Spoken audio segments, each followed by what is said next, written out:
এই মুহূর্তে ঢাকা কলেজের সামনে আছেন রিপোর্টার আলামিন তুষার। সর্বশেষ পরিস্থিতি জানতে সরাসরি যাচ্ছি তার কাছে।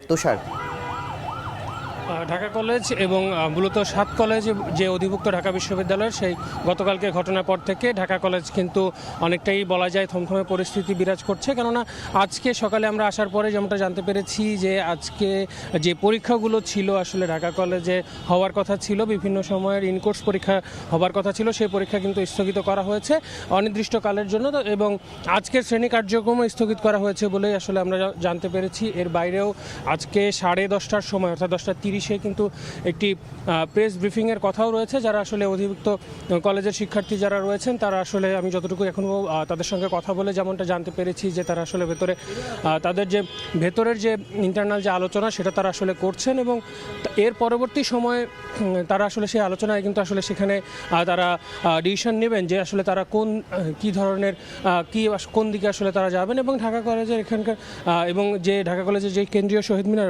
অর্থাৎ ঢাকা কলেজের ক্যাম্পাসের যে শহীদ মিনার রয়েছে সেখানে তাদের এই প্রেস ব্রিফিংটি তারা কথা রয়েছে। এর বাইরেও গতকালকের এই ঘটনা নিয়ে কিন্তু এই যে ঢাকা কলেজ এবং অন্যান্য যে কলেজ 7 কলেজ যে অধিভুক্ত যে 7 কলেজ রয়েছে তাদের যে অধ্যক্ষরা রয়েছেন তাদের সঙ্গে কিন্তু ঢাকা বিশ্ববিদ্যালয়ের উপাচার্য ডক্টর নিয়াজ আহমেদ খানের কিন্তু একটি সভা কিন্তু হওয়ার কথা রয়েছে। ঢাকা বিশ্ববিদ্যালয়ের উপাচার্যের একটি জরুরি সভা যেটাকে সেখানে কিন্তু উপাচার্যের কার্যালয়ে কিন্তু এই সভা হবার কথা রয়েছে।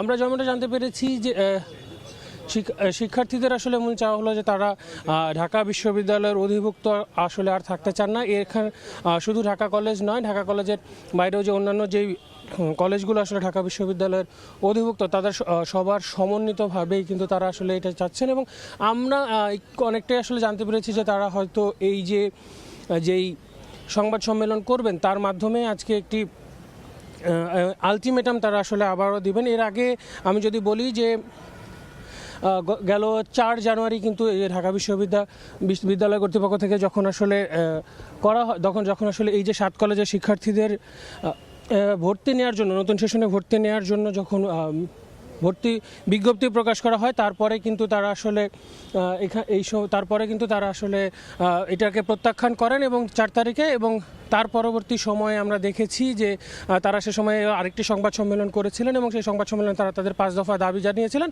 তো আজকের সংবাদ সম্মেলনে কি পরবর্তীতে জানা যায় সেটা আমরা আপনাদের দর্শকদের আসলে আমরা জানিয়ে দেব। এই ছিল এখান থেকে আমার কাছে সবশেষ তথ্য।